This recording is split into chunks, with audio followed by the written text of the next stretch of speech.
Welcome to You Decide. I'm your host, Errol Louis. Before we begin, I have an announcement to make. On Monday, September 29th, we are taping a special live crossover episode of Off Topic on Politics. That's my colleague's podcast. And this podcast, You Decide. We're going to do it right here in Chelsea.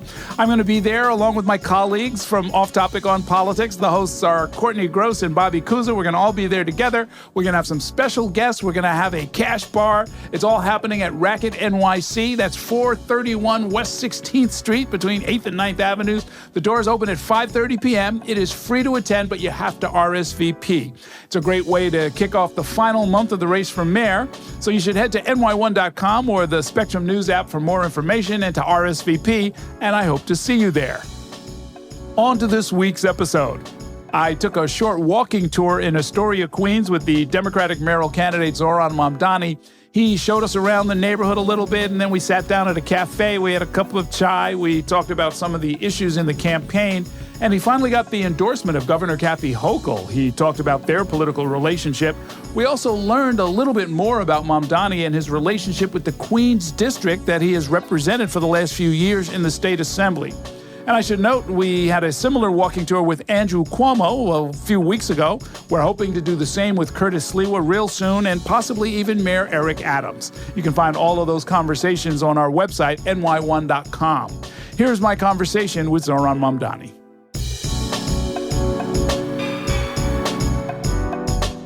So you decide that there's enough going on and that you've got a chance. I mean, so strategically, you know that you can pull it off because you know how to run a campaign at that point. But what was for you personally, like, okay, this is better than being a foreclosure prevention specialist? You know, I think it came back to the systemic nature of this. It came back to when I was sitting at the office and speaking to a colleague of mine, actually my supervisor's supervisor, who had just done a report on home ownership in Queens and found that 1/3 of all purchases were being done by unnamed investors.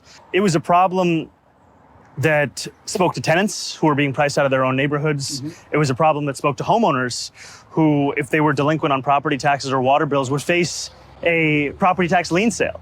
And all of this reckoning with the fact that it was Albany that often made many of these decisions around the state of the law and what protections would exist or lack thereof.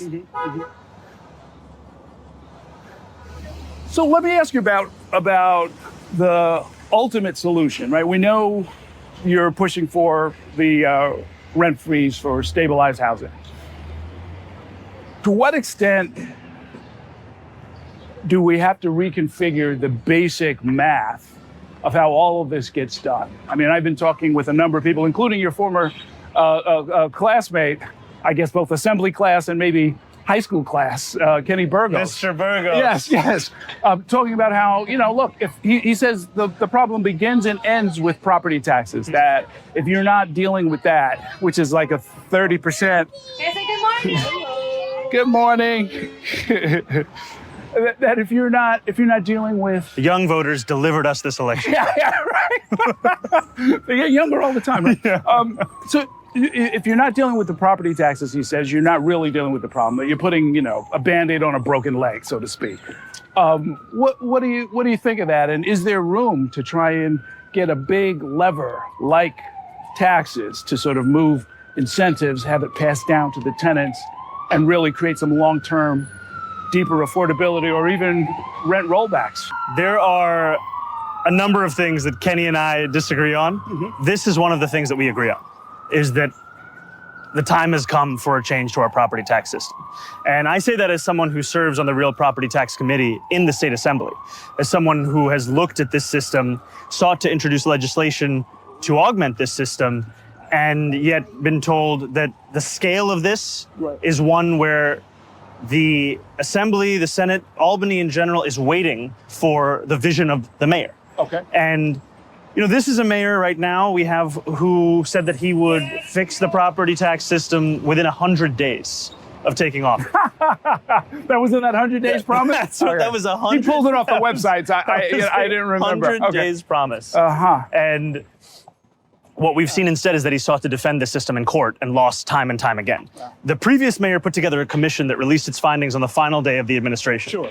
And I think what we see is that it's a property tax system that is widely understood to be inequitable, and it also has real ramifications around rental properties, as well as the ability to produce the mass scale of housing that we need to. Because a successful housing platform is one that speaks to all 8.5 million New Yorkers who call the city home. Rent stabilization, that applies to about 2.5 million New Yorkers. Home ownership, it's another about 1 million New Yorkers. Then there are a number close to maybe 2.5 for market rate tenants, and so on and so forth. And so what we need is a multi-pronged approach. Yes, we need to freeze rents for rent stabilized tenants for 4 years. We also need to take action on the doubling of insurance costs for affordable housing providers over the last few years. And I'm quite interested in looking at the prospect of something like Milford Street Captive, which is an approach to reduce those insurance costs. What could be achieved if the city intervened in a significant way? If we looked at the water bill and said, instead of the Adams approach of raising it to the highest it's been in 13 years, and the approach of supporting Con Edison's request to raise gas and electric by $65 a month, that we instead understood affordability to also apply to homeowners. And this goes back to my experience as a foreclosure prevention housing counselor. You know, there would be a day when the city would release a list of all of the, how's it going? Yeah, have a nice day. There would be a day when the city would release a list of property owners delinquent on water and property tax bills. Right. And that day it would have their name, it would have their addresses, and I would speak to New Yorkers who would start to be harassed on that very day by people looking to buy their properties in cash. One client told me that they were being followed in the grocery store. Wow. And so what I did, sorry, man. What I did was I built a list coming off of my experience working in local politics of what we call turf, where I would go and knock on these doors myself to ask them, did they know they could enroll into a zero-down Department of Finance program, get out of this property tax lien sale? And I met one man who only spoke Urdu, which I happened to speak. We had a conversation. He had no idea that this lien was about to be sold. No idea he was about to be put on a fast track for foreclosure. And it showed me the ramifications of a Giuliani-era policy that we have not only allowed, but maintained, which we see that also has ramifications for racial justice in this city, where the city has been shown to be 6 times more likely to sell that lien in a black neighborhood than a white neighborhood. And so that is also the same part of the affordability agenda as freezing the rent, as taking on insurance costs, as going to Albany with a property tax reform vision. So now, I mean, one reason the prior mayors have not been able to do it is, number one, it is complicated, right? There are a lot of oxes to be gored and so forth, a lot of trades to be made.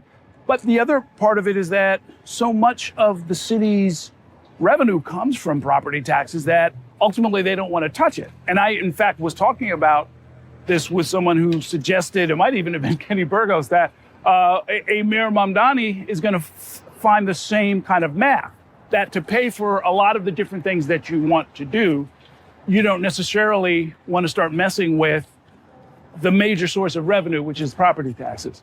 Look, I think that we've allowed that kind of thinking to carry on for quite some time. And what it's left us with is a diminishing faith in government, where so many New Yorkers know that the system is unfair, that the system is inequitable, and yet it continues because, as you've said, the difficulty with which you would change it. And thank you, brother. Thank you.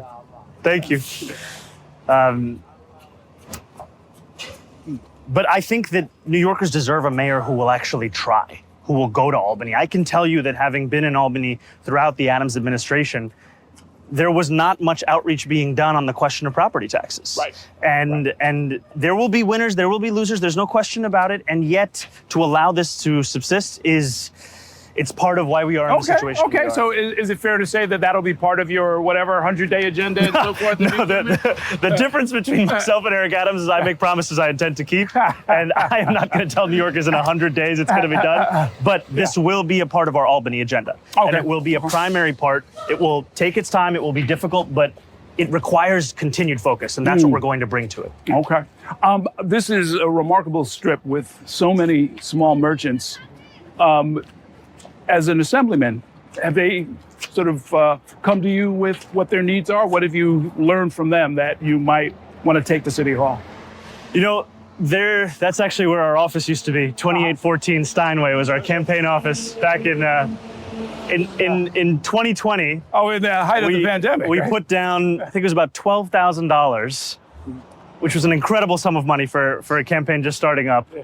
And then a few weeks later, the world shut down. Right. And then we actually transformed that space into the home of the Astoria Food Pantry. Oh, okay. Because I saw on Instagram that a fellow Astorian was running a food pantry out of the trunk of their car. Oh. We said, here we have an empty office, please use it. And now they're actually further down there. They feed hundreds of families across Astoria every week. Mm-hmm. But what I've heard from so many of these small businesses, first and foremost is, wa alaikum salam, how are you, habibi? Is the importance of actually conducting outreach to these businesses as opposed to waiting for them to come to you. Uh-huh. You know, there is a real sense in government of a kind of passive nature of a relationship with people around you. When you are at a district level like this, and you are able to knock door after door, knock business after business, you can hear about these issues. And some of these issues have ranged from concerns around SLA and actually getting their license. Some of them have ranged to issues with Con Edison, and just the ways in which people are being billed, and just the nature of that cost continuing to skyrocket. And what we've also found is that this is a symptom of a larger issue in New York City politics, where we have a team, for example, right now within SBS in city government called the BEST teams. These are business enterprise service teams. Mm-hmm. They are intended to serve small business owners. Today, they only serve 3% of those small business owners. And that's part of our vision to increase funding for that team so that the number of those served can skyrocket. Sure. Because what we see right now is many do not know of the services available to them. Many do not have a clear number to call when they are facing the kind of an issue. And oftentimes, when they're calling my assembly office, it's because systems have broken down. They don't know where else to go. The city needs to make it much easier for that to be the case. The last thing I've heard is the arbitrary nature of many of the fines and fees that these businesses face from the city. I've heard time and again from small business owners that it depends more on who the investigator is that day than what the violation is. And so that's part of our commitment to cut fines and fees by 50%. The de Blasio administration did it by 40. There's no reason we can't go 10 more. And a recognition of the fact that a $116 billion budget is not funded by a restaurant having to pay $25 a year for the right to sell a frozen dessert. The important thing here should be about compliance, not about punishment.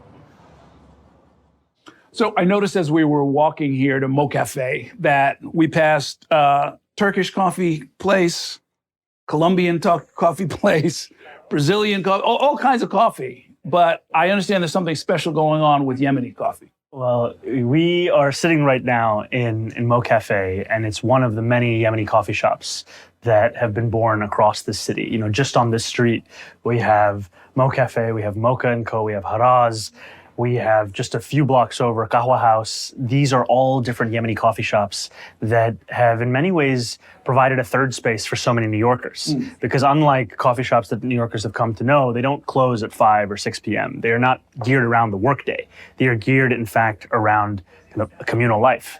And so, especially during Ramadan, I would tell you that you should budget some extra time, because this is like the Muslim club.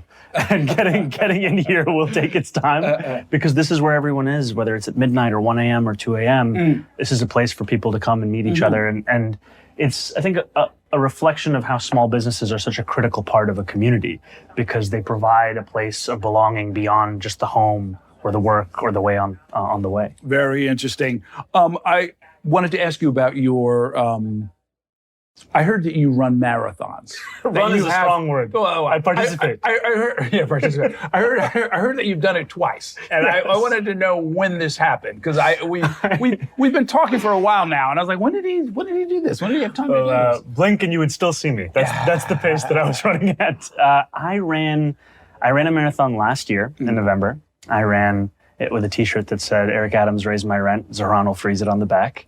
So that was at the beginning of the campaign. I ran it also. I mean, but you really ran it. That was 26 miles. That wasn't just for like a little 26.2. Yes. Let me tell you, the 0.2 hurts. Yeah. But it was one of the best days of my life. I've run the New York City Marathon twice now. I was set to run the Berlin Marathon. I had trained for months, and then the MTA announced that our free bus pilot was starting on the day of the marathon. So I stayed and rode the buses. But it is such an amazing way to see this city, and to see all the beauty and the breadth of the city and the 5 boroughs of it. And I think for so many New Yorkers, a reintroduction of this city to ourselves and also to the world. And I think often about the World Cup and how it can hold that same promise. You trained for that? Trained for the World Cup or no, for the marathon? For the marathon, yes, I did train. Okay, good. And let me tell you, it's not easy running so slow. Because it takes much more time than if you run quickly. Oh, interesting. That's just part of it. Yeah, you do have to pace yourself, as they say. Yes. Let's talk about politics. Last week, you got endorsements from the governor, the Speaker of the Assembly, and the Senate Majority Leader.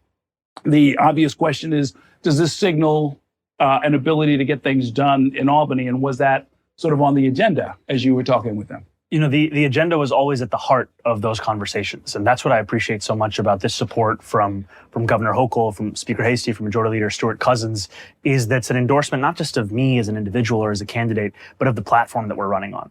And the fact that these are, in fact, the partnerships that will be at the core of delivering that platform. Mm-hmm. And so much of what we've spoken about over the course of this race, it has roots in Albany today.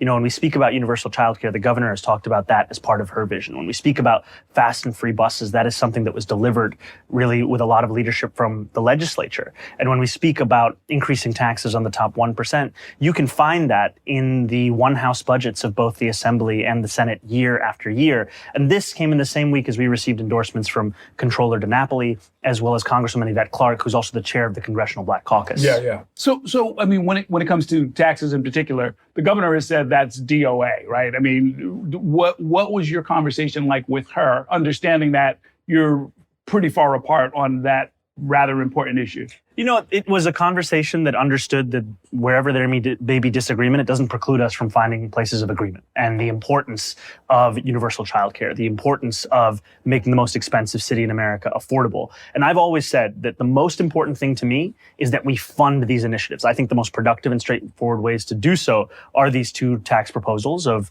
raising the personal income tax on the top 1%, of having the top corporate tax rate match that of New Jersey. However, if there is funding to be found from elsewhere that can fund the same initiatives, the most important thing is the funding of them. When it comes to other top Democrats, because there's an almost daily headline about, has Chuck Schumer endorsed him yet? Has, Hakeem Jeffries endorsed him yet? And I'm mindful, well, first of all, are you courting them? I guess is one question. And then related to that is, I've seen with some top Democrats, Joe Biden, Nancy Pelosi, they've said to other Democrats, look, you can run with me or you can run against me. Do whatever you have to do in order to win. And I'm wondering if that's part of the consideration as you're talking with these national Democrats. You know, the conversations I've had with Senator Schumer and Congressman Jeffries, they have been conversations that I've appreciated and ones that have come back to that same focus of how do we make the city affordable, and the recognition of the fact that we have many of the same constituents. Mm-hmm. And I think too often politics has been one where tension has been an innate part of the relationships between different levels of government. I mean, there was a while where the only speed, it seemed, between City Hall and Andrew Cuomo's Albany was war, to the extent where New Yorkers were told that the governor didn't even control the MTA. And we were left to wonder if it was the city, in fact, when we knew it wasn't. And what I've appreciated is there is an interest in working together. And for me, this is, yes, there are parts of these conversations about November. There's a lot of it also about January, mm-hmm. and making sure that when we get into office on January 1st, we are hitting the ground running with relationships that are ready to work to the benefit of New Yorkers. Well, let me ask you a little bit differently. If the considerations that Senator Schumer and Hakeem Jeffries are pushing for as the majority leaders of their respective conferences involve stuff that has nothing to do with New York, trying to pick up a crucial seat somewhere in the Midwest or something like that. Are you comfortable with that as the rationale for, like, look, I like you, we'll do some great things together, but if we don't have a majority, there's nothing we can do. And getting to a majority means maybe keeping a little distance from Zohran Mamdani. You know, I would let Congressman Jeffries and Senator Schumer speak for themselves in that. I would also say that I am so proud of the coalition that we built to get us to this point, because it's a coalition also of a number of constituencies that we were told to expect to never return to the Democratic Party. It's a coalition that was powered by young voters, that was powered by Asian voters, that was powered by tenants, many of the same constituencies that oftentimes are not looked at as having a likelihood of voting. And those are coalitions that can exist anywhere across the city, across this country. And I think it's important for us to build a politics that welcomes as many people into this tent so that we can actually deliver the thing that unites all of us. And if somebody's not quite ready to get under the tent with you, is that a problem? Is that a deal killer? Is that something you want to spend time on? Or do you just kind of move forward? The most important thing to me is delivering the agenda. And if someone wants to work together with me on delivering that agenda, that's what I care about the most. Some of my viewers have no idea what Islam is about, right? They haven't been exposed. It's not taught in the schools, and they don't understand kind of what that means, where you're coming from. And I guess part of the burden of trying to make history, as you would be doing, is to have to kind of explain some of these things. So when you were sworn in the assembly, did you use a Quran? We didn't actually have a swearing in of that nature, Okay. but that is something that would be part of my swearing in. Right. And I've often been asked this question of what does it mean to be the first Muslim mayor of this city? Because if we win the general election, that is what my status would be, as well as being the first South Asian mayor. And I often think about my grandparents, Yusuf and Kulsum, who really raised me to understand what Islam meant. And one of the key lessons I was taught from a young age was that to be a good Muslim is to be a good person. It's to help those in need and it's to harm no one. And, it was through them that I learned about the month of Ramadan, which is this beautiful month where most people know it as the month where we, as Muslims, fast from sunup to sundown. We don't even drink water, which is oftentimes a question that I'm asked. But for me, one of the most important parts of that month is the solidarity that it engenders, where at the end of the day, when we break our fast, we break it with those that we know and love, and we also offer it to those that we have not yet even met yet. Mm-hmm. And that tradition of iftar, of extending that solidarity to all, it's part of the legacy of this street, where, when I first ran for assembly, we did a massive fundraising effort with an organizer in Long Island City. We raised about $70,000 to deliver out free iftar during the month of Ramadan at different mosques across this neighborhood, because there are so many people who fast all day and then they do not have any food to break that with. And yet we know that that's not only specific to Ramadan. As you and I were talking about, hunger and poverty has become a part of life in this city. Right. 1 in 4 New Yorkers are living in poverty. 500,000 kids go to sleep hungry. Food is something that is out of reach for too many. And that has to change. And the other thing I'll just share with you is, it was my grandmother that told me at a young age that to smile is also to follow the teachings of the Prophet.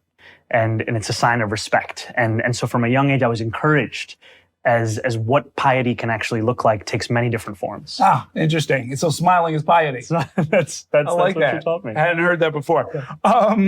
A couple of other questions. One is, with the UN General Assembly in town, the question comes up about how the mayor of the host city is going to interact with the various world leaders.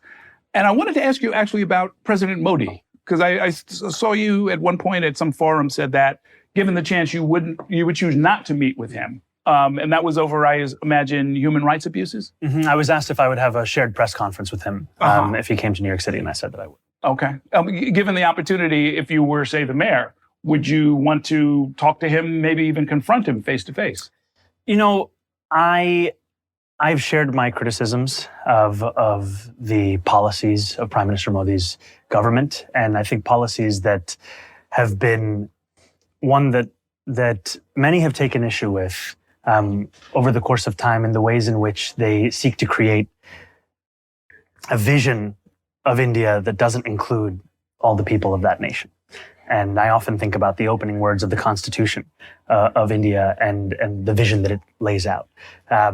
And I know that also I'm looking to represent the entirety of New York City. Just yesterday, I had an incredible meeting with Hindu leaders across New York City. And we spoke about a wide-ranging set of topics. We spoke about small businesses, we spoke about Diwali, and we also spoke about that we may have disagreements as it pertained to Prime Minister Modi. And those disagreements do not preclude us from working together to the benefit of this city. Okay. There are some pro-Modi people who kind of have it in for you, right? They've been putting out ads and talking all kinds of trash. So we'll leave that for the campaign trail. And I guess finally, there's been talk about a massive rezoning of Long Island City, which is, the next neighborhood over, that is in your district. I've been struck by how I think this is the 4th or 5th attempt to try and get this done. And I spoke with Council Member Wan just the other day. And we're still at a point where people are saying if it doesn't include X, Y, and Z, if it doesn't include everything we want, then it shouldn't pass, which strikes me as a formula for going another decade without the necessary rezoning. I was wondering what you think about all of it. You know, I'm always excited by the prospect of building additional housing and the prospect also of, I think, 14,000 additional jobs. And yet I take very seriously the concerns that Councilmember Juan, as well as State Senator Gonzalez, have brought up, where this is something that should be coupled with investments in infrastructure. And also, these rezonings provide you with an opportunity to bring together a continuity within a community that has often been split apart. If you just look at the landscape of the parks in this neighborhood and how right now they are disjointed, there is a part of this push that is to unite those parks and ensure continuous waterfront access. And so these are things that I will examine very closely. And all of this amidst a larger context where we are in an affordability crisis, we are in dire need of additional housing, and that housing has to be built all across New York City. And I'm excited to be the mayor that finally delivers that. Okay. We will see you out on the campaign trail. Thanks so much. Thank you, sir. Okay. Real pleasure.